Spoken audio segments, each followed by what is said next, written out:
What to do with an inherited property? Hi, my name is Wanda Rochelle, and I'm a licensed realtor and probate specialist here in the Atlanta area. Today, I want to invite you to join me as we talk about what to do if you have inherited a property.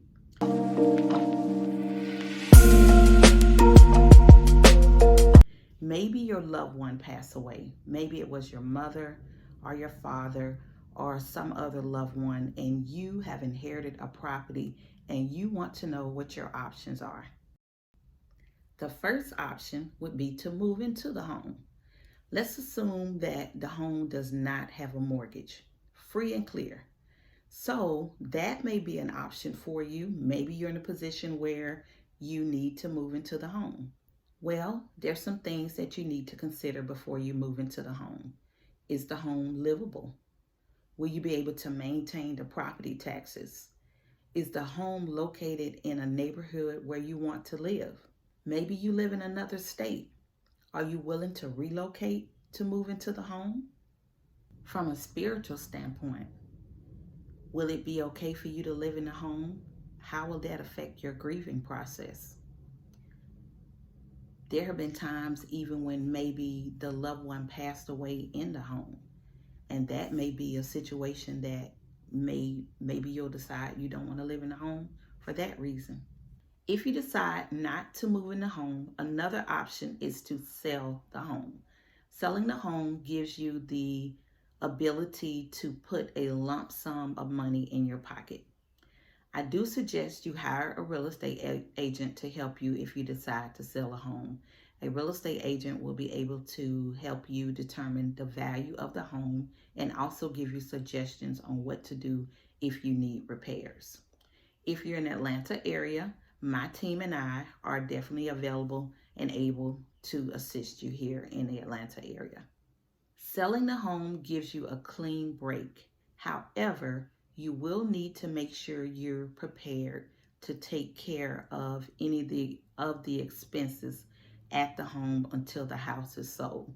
You'll need to make sure you're able to pay to keep the utilities on, make sure that you're able to pay to have the lawn maintained, because those things will need to be done in order to sell the home. They will need the utilities to remain on for the inspection, for the appraisal, and actually up until the day of closing. So make sure you budget that amount. Another option is to rent the house. Renting the house is a great source of passive income. However, it has its advantages and its disadvantages. The advantage, of course, is having that monthly income. The disadvantage is having to make sure that you tend to any repairs once you get the renter in there. The disadvantage also is having to make sure that you locate a good renter. The renter will need to have a credit check done. You may want to do a background check. You may want to verify their employment. You'll also need to draft a lease, determine how much the rent will be, and whether or not they will pay a deposit. With a renter, you can do all of this yourself, or you can hire a property management company to do it for you. Finally, the last option would be to do an Airbnb. Maybe you don't want to move into the house, maybe you don't want to sell the house, or you don't want to do the long-term rental. Airbnbs are very popular right now. You may have the ability to put someone in an Airbnb that will live there for a long period of time. One example of that would be traveling nurses. A lot of times a traveling nurse will be stationed in another city and stay in an Airbnb for as long as 6 to 9 months. And that can be a great source of income for you. So I've given you all of the options today if you inherit a property. However, I do want to make sure you know that you should definitely speak to your tax preparer to make sure you understand any tax implications with all of these. I also want to point out, when it comes to the renter and the Airbnb, you want to definitely make sure that you check to see whether or not that home is located in a neighborhood with an HOA.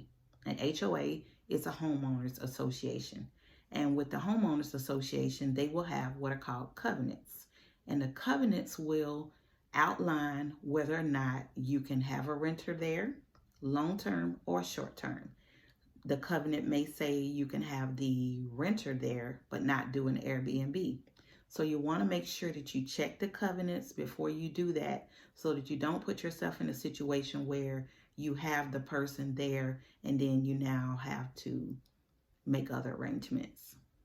Thank you for joining me today. I hope you have learned a lot. Feel free to post any questions below. I also encourage you to click like and subscribe. And thank you again. My name is Wanda Rochelle. I'm your probate realtor here in the Atlanta area, and I'll see you on the next video.